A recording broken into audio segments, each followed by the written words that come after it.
반갑습니다. 이슈 한마당입니다. 오늘 사건은 13살 어린 아들이 어머니가 살해당하는 사건을 목격하고 22년 후 복수라는 이유로 연쇄살인 사건이 발생했습니다. 이 사건으로 대중들은 찬반으로 갈라져 뜨거운 논쟁이 발생했습니다. 장커우는 1983년 산시성 한중시의 평범한 가정에서 태어났습니다. 그는 사랑하는 부모와 누이가 있습니다. 장커우는 어렸을 때 집안의 경제적 여건이 좋지 않았으며 그의 부모는 농사일을 하면서 두 자녀를 키웠습니다.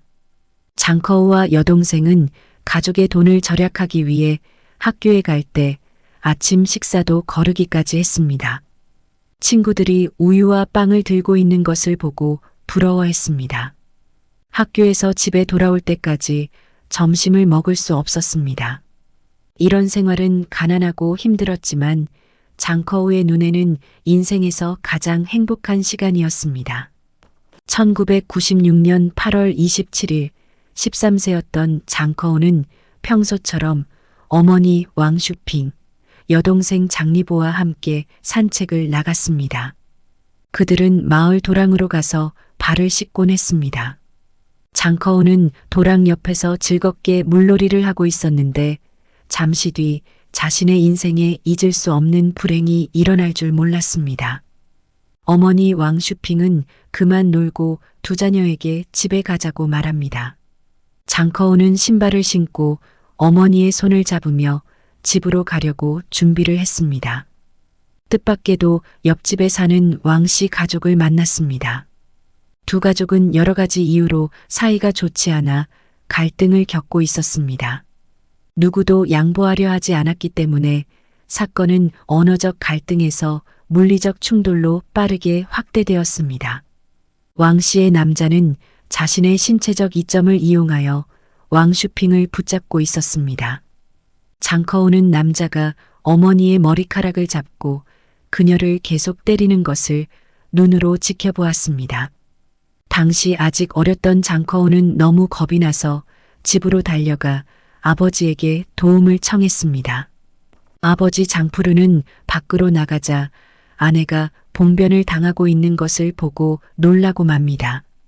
왕쯔신과 그의 두 아들은 어머니 왕슈핑을 땅에 넘어뜨리고 그녀를 때렸습니다. 장푸르는 달려가서 왕씨 가문을 끌어내고 왕슈핑과 함께 집으로 가려고 했으나 왕씨 가문은 포기하지 않았습니다. 왕씨 가문이 아버지인 왕쯔신은 큰 소리로 오만하게 행동하였습니다. 왕씨의 아들은 나무 막대기를 가져와 왕슈핑의 머리를 세게 내리쳤고 왕슈핑은 그 자리에서 쓰러졌습니다. 살인 현장은 온통 피로 뒤덮였고 왕쯔신과 그의 아들은 자신들이 누군가를 죽였다는 사실을 깨닫고 깜짝 놀랐습니다. 장커우는 쓰러진 어머니의 피 묻은 얼굴을 보며 한없이 울면서 무릎을 꿇고 어머니를 안았습니다. 13살 장커우는 어머니를 잃은 슬픔과 치솟는 울분을 소리치며 울면서 어머니의 복수를 마음속으로 다짐했습니다. 경찰차가 마을로 도착하여 법의학 의사들도 현장에 출동해 왕슈핑을 부검했습니다. 당시 경찰의 사건 처리 과정은 지금처럼 순조롭지 않았습니다. 법의학자가 왕슈핑을 부검할 당시 현장은 구경하러 온 사람들로 가득 찼습니다. 왕슈핑이 머리에 심한 타격을 입어 사망했기 때문에 법의학자는 전문 도구를 사용하여 그녀에게 개두술을 시행했습니다. 이 장면을 지켜본 마을 사람들은 그 장면이 극도로 끔찍했고 며칠 동안 잠을 이루지 못했습니다. 장커우가 부검 과정 내내 현장에 머물렀다는 점은 주목할 가치가 있습니다. 이 13세 소녀는 자신의 어머니가 살해당하는 것을 직접 목격하고 법의학 의사가 어머니를 부검하는 비극적인 장면을 보았던 그의 마음속에 어두운 그림자가 쌓였을 것을 상상할 수 있습니다. 어머니 왕슈핑 살해에 대한 목격자와 증거로 경찰은 신속히 용의자를 체포했습니다. 그러나 선고 당시 법원은 17세에 불과했던 왕쯔신의 셋째 아들 왕정진을 범인이라고 믿었습니다. 형 왕푸진은 왕정진이 18세가 넘지 않아 미성년자라는 것을 이용하여 형량을 줄이기 위해 왕정진이 때렸다고 주장했습니다. 재판 결과 왕정진은 징역 7년을 선고받았으며 장씨 가족에게 배상금으로 9,639위안을 보상하라고 판결했습니다. 장씨 가족은 이 결과에 만족하지 않았습니다. 우선 배상금 9,639위안은 너무 적습니다. 왕슈핑은 구타를 당해 사망했지만 피해자는 보잘것없는 배상만 받을 수 있었던 것 아닌가 생각이 듭니다. 둘째, 왕슈핑을 죽인 사람은 왕정진이 아니라 그의 형 왕푸진이었습니다. 왕씨 가족은 미성년자라는 것을 재판에 반영하도록 최선을 다했을 것입니다. 장씨 가족이 더욱 화가 난 것은 왕정진이 감형을 받아 3년 6개월 만에 석방됐다는 것입니다. 보상도 제대로 받지 못했으며 형량도 이해가 되지 않는 판결에 장씨 가족은 오히려 왕씨 집안에 조롱당한 느낌과 억울함을 참을 수밖에 없었습니다. 아버지 장푸르는 항소를 고려했지만 재정 상황이 어려워 변호사 비용을 감당할 수가 없었습니다.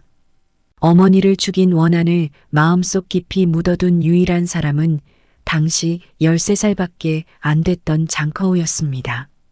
이 사건 이후 장커우는 장난꾸러기 습관이 사라지고 과묵한 성격이 되었습니다. 성적도 점점 나빠졌고 중학교를 졸업한 뒤 공부를 중단했습니다. 2001년 장커우는 시험에 합격하여 군인이 됩니다. 장커우가 군입대를 선택한 이유는 어릴 때부터 군인의 꿈이 있었을 뿐만 아니라 몸과 심신을 강하게 하고 어머니의 복수를 하고 싶었기 때문입니다. 그의 어머니가 세상을 떠난 날부터 살해의 장면은 장커우의 마음속에 계속되는 악몽의 연속이었습니다.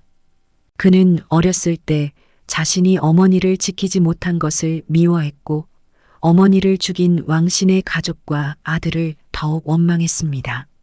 언젠가는 어머니의 복수를 할 수 있을 것이라고 굳게 믿었습니다.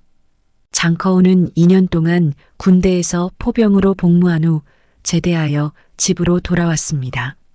집에 돌아온 장커우는 원수 같은 왕쯔신과 그의 아들들을 2층에서 자주 내려다보았습니다. 그들이 행복하게 웃고 즐기는 것을 볼 때마다 그의 가슴은 분함과 저주의 마음으로 가득 차 있었습니다. 장커우는 일단 마음을 달래며 돈을 벌어 아버지에게 못다한 효도를 먼저 생각했습니다. 원수 같은 왕씨 집에서 멀리 떨어진 광저우로 직장을 선택했습니다. 낮은 학력과 제한된 업무 경험으로 경비직으로 근무하며 장커우의 월급은 1,000위안이 조금 넘습니다. 매달 월급을 받은 장커우가 가장 먼저 할 일은 월급에서 500위안을 고향에 있는 아버지에게 보냈습니다. 수년에 걸쳐 아버지에게 만위안 이상을 보냈으며 모두 집을 짓는 데 사용되었습니다.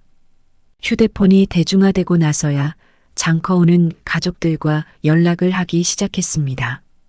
2007년 아버지 장푸르는 낡은 집을 새 집으로 개조했습니다. 아들이 결혼하길 원하며 장차 아들과 며느리가 함께 살아갈 집을 짓고 싶었습니다. 2017년 8월 장커우는 수년 만에 마을로 돌아왔습니다. 장커우가 더욱 화가 나는 것은 자신의 삶은 만족스럽지 못하지만 어머니 왕슈핑을 죽인 왕쯔신의 가족은 잘 살고 있다는 점입니다.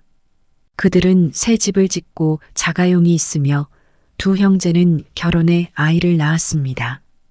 증오의 불길과 불균형한 감정이 장커우의 마음에 얽혀 마음이 편하지 않았습니다.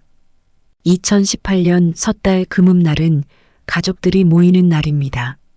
산시성 한중시 왕핑초는 활기찬 새해 분위기로 가득 찼습니다. 모든 가족이 설날 저녁 식사를 준비하고 있는 동안 어두운 시골길에 한 남자가 나타났습니다. 그는 장푸르의 아들 장커우입니다. 장커우는 왕씨 가족의 두 아들이 조상의 묘에 갈 것이라는 소식을 들었습니다. 그날 아침 아버지 장푸르도 산에 올라가 조상님의 묘에 함께 가자고 했으나 장커우가 거절했습니다. 그의 아버지는 아들이 단지 집에 머물고 싶어 할 뿐이라고 생각하며 별로 생각하지 않았습니다. 그러나 아버지가 나가자 장커우는 모자와 마스크를 쓰고 오래전 준비해 두었던 칼을 들고 왕 형제가 지나가는 길에 나타났습니다. 마을 사람들은 그의 외모를 보고 그를 알아보았습니다. 장커우는 손에 칼을 들고 눈살을 찌푸리며 무언가를 찾는 듯 행인들을 두 눈으로 바라봅니다. 두 남자가 나타났을 때 장커우의 눈이 빛납니다. 왕가의 셋째 아들인 왕정준이 가장 먼저 산비탈의 모습을 드러냈습니다. 장커우는 22년 동안 그를 미워했습니다. 장커우는 왕정준의 뒤를 따라가 조용히 날카로운 칼을 꺼내 왕정준의 목을 찔러 그 자리에 쓰러졌습니다. 왕정준의 큰형 왕푸지는 겁이 나서 동생을 확인하지도 않고 반대 방향으로 달아났습니다. 장커우는 그를 놓아줄 생각이 없었고 재빨리 왕푸진을 따라잡았습니다. 22년 전 살인 사건을 생각하며 장커우의 눈에는 그도 죽어 마땅한 인물이었습니다. 장커우가 왕푸진의 복부를 찔렀습니다. 장커우는 왕푸진이 죽은 것을 확인한 후 왕정준이 쓰러진 곳으로 돌아가 그동안 참았던 울분을 삼켰습니다.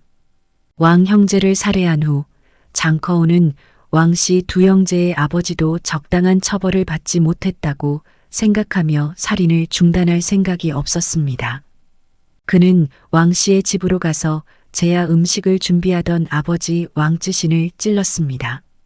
당시 왕쯔신의 아내 양계영은 남편이 죽는 것을 보고 온몸을 떨며 자신도 죽일까봐 두려워했습니다. 그러나 장커우는 당신은 아무 상관이 없다며 죽이지 않겠다고 말했습니다. 그리고 떠나기 전에 왕 가족의 차에 불을 붙여 태워버렸습니다. 자신의 어머니가 살해되는 것을 자신의 눈으로 목격하면서 증오의 씨앗을 심었던 22년의 한을 홀가분하게 털었다는 생각이 앞서지만 아무 생각도 나지 않았습니다. 장커우는 범행을 저지른 뒤 땅바닥에 쓰러진 시신을 바라보며 드디어 22년 전 복수를 갚았다고 혼자 말을 했습니다. 장커우의 살인으로 오랫동안 잊혀져 있던 22년 전 왕슈핑 살인 사건도 떠오르는 날이었습니다. 마을 사람들은 그 사건에 대하여 많은 논의를 했습니다. 장커우의 어머니 왕슈핑의 살인 사건은 마을 사람들에게는 미스터리에 쌓여 원만하고 합리적인 해결이 되지 않았다고 생각하고 있었습니다. 일부 사람들의 눈에는 장커우의 행동이 자식의 입장에서 영웅적인 행동으로 보인다는 생각을 하는 사람들도 있었습니다. 신년을 맞아 왕시내와 장시내 그리고 온 마을 사람들은 설 명절이 비극의 날이 되고 말았습니다. 2018년 2월 17일 이른 아침 장커우는 경찰서에 자수를 했습니다. 경찰의 신문에 장커우는 자신에게 증오의 씨앗을 뿌린 22년 전 살인 사건을 말하며 왕신의 가족을 살인한 이유를 명확하게 말했습니다. 경찰도 22년 전 사건을 되돌아보며 살인 사건이 발생한 것에 안타까운 마음입니다. 그러나 장커우가 살인을 저질렀다는 사실은 바뀌지는 않을 것이며 법은 그를 공정하게 심판할 것입니다. 이 사건이 인터넷과 신문 보도로 알게 된 대중들은 찬반으로 갈라져 논쟁이 뜨거웠습니다. 2019년 1월 8일 법원은 장커우에게 사형이라는 1심 판결을 내렸습니다. 장커우의 사형 선고를 알게 된 대중은 큰 반발을 불러일으켰으며 법원은 2심 재판을 열었습니다. 그러나 2심의 결과도 변함이 없었습니다. 장커우가 저지른 범죄는 심각한 범죄로 법에 따라 사형을 선고받은 것입니다. 사형이 집행되는 날 장커우는 아버지에게 침착하게 아빠 괜찮아. 5마디를 말한 뒤 이 세상을 떠났습니다. 사회 전체를 충격에 빠뜨린 살인 사건은 종결되었지만 찬반으로 대중들의 논의는 아직 끝나지 않았습니다. 수많은 사람들이 어머니의 복수를 위해 살인을 저지른 장커우에게 사형을 선고해야 하는지 뜨거운 논쟁이 벌어지며 양측의 의견이 서로 달라서 어느 누구도 상대방을 설득할 수 없습니다. 사실 살인범에게 어떤 이름을 붙여도 그가 살인을 저질렀다는 사실은 바뀔 수 없습니다. 법치가 지배하는 사회는 언제나 법을 최우선으로 생각해야 합니다. 모든 사람이 각자의 생각으로 처벌을 집행한다면 이 사회는 어떻게 될까요? 장커우 사건은 다른 사람들에게 논란을 일으켰지만 다시는 범죄가 발생하지 않기를 바라봅니다. 여러분의 생각은 어떠신가요? 좋아요와 댓글도 부탁드리며 구독과 시청해 주셔서 감사합니다.